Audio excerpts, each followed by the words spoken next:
So I've been running now for about 8 years, almost 9 years. I'll be doing a 21 kilometer and then I'll be doing a full marathon as well. The marathon I am aiming to run at 3 hours 30 minutes.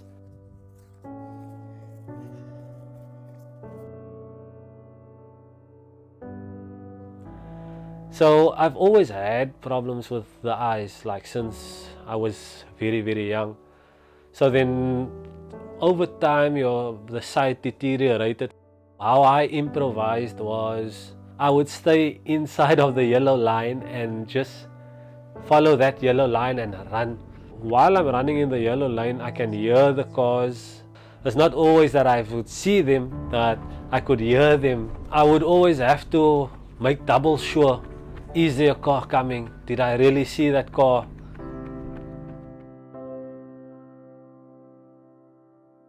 Keratoconus is a protrusion, anterior protrusion of the cornea. The stroma, which is the middle piece of the cornea, starts to thin, and in that thinning, the vision starts to warp and the visual acuity decreases. We fit rigid lenses to KC patients every day. So a lot of the keratoconus cases we see are quite advanced. They need specific lenses that need to be imported because they cannot be manufactured locally currently, and that is expensive.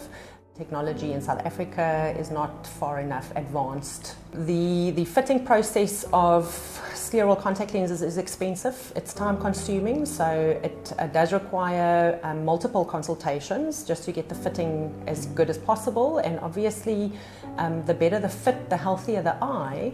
At the age of 9 years old, I was already wearing glasses. So after that, it was month in, month out at the optometrist, changing prescriptions.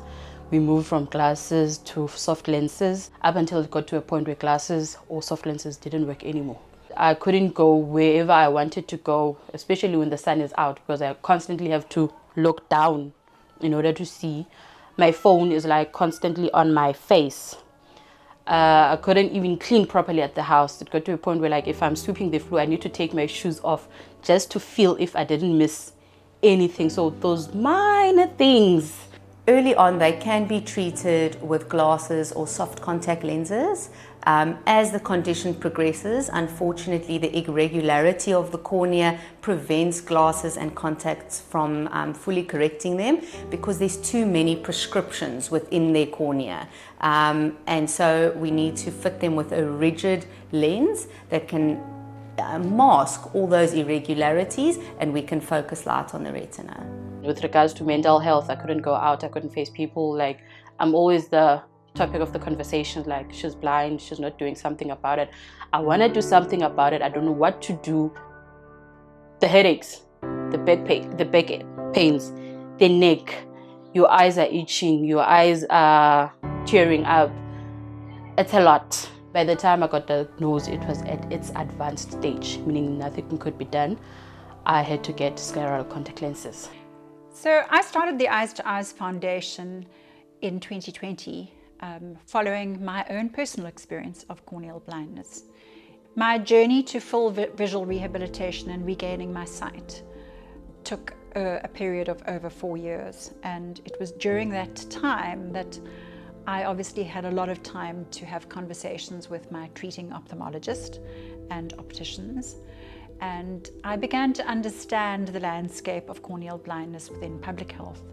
I asked questions about how people who experienced what I experienced, or any other type of corneal blindness, would go through in public health, what assistance was available. And I was horrified to discover that corneal blindness was in fact vastly under-resourced, and that in many cases, young patients who were being diagnosed with cases of advanced keratoconus, for example, were simply being sent home to live a life as a blind person and as a disabled person because the state facilities were unable to fund the intervention that they required. And that intervention came in the form of highly specialized scleral lenses. We established a relationship with a laboratory in New Zealand who can make the type of scleral lenses that are almost like fingerprints. They so closely replicate the contours and the irregularities of somebody with advanced keratoconus, that they can mask out those irregularities and restore the patient's sight. Ever since I've gotten the lens, my vision has improved so much.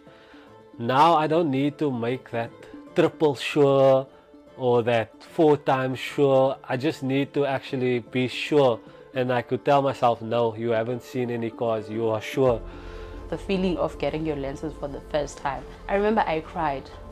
For me, that was a very emotional moment, because for a very long time I couldn't see anything. I couldn't see my face, I couldn't see other people's facial features around me. So it was like seeing my face on the mirror, like for the first time in like 10 years. And the first like, yo, girl, you need to fix your face. You need to go back on a skincare routine, because what is this? It felt like I was even seeing things I was not supposed to see, like my eyesight was on 3D. The majority of natural keratoconus occurs in your early to middle teens. It affects such a young demographic. You can imagine the impact that that has on the development of a child. It's going to impact their education. It's going to impact their personal relationships, their ability to make friends with people. It's going to impact their mental health, because these kids become isolated. Just through us, they've already supplied 77 patients with contact lenses, which has changed lives. And to date, we've had over 100 patients referred to us by the Groote Cornea Clinic for assistance. We have 3 objectives that we are trying to achieve at the moment. The first is our scleral lens project, and to draw in funding so that we can actually fund every single patient who is referred to us for assistance. Our second objective is to purchase a confocal microscope, which is a piece of technology that allows for accurate and early detection of corneal blindness. And finally, our third objective is to raise awareness about the shortage of cornea tissue that is available in South Africa, and to encourage people to register as organ and tissue donors.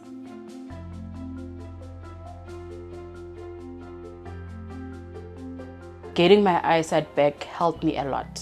I am much more confident. I can do a lot by myself. I'm driving again. I can go to the ATM by myself again. I can write my own documents by myself. I am not depending on anyone. My life changed for the better. My confidence went up. I was the girl that I think that I am. So that is it. When you think about the fact that 80% of what you learn is through your eyes, that's how important your eyes are to your education, to possibly your future employment opportunities. So getting corneal blindness treated for us is really absolutely essential to a child's development.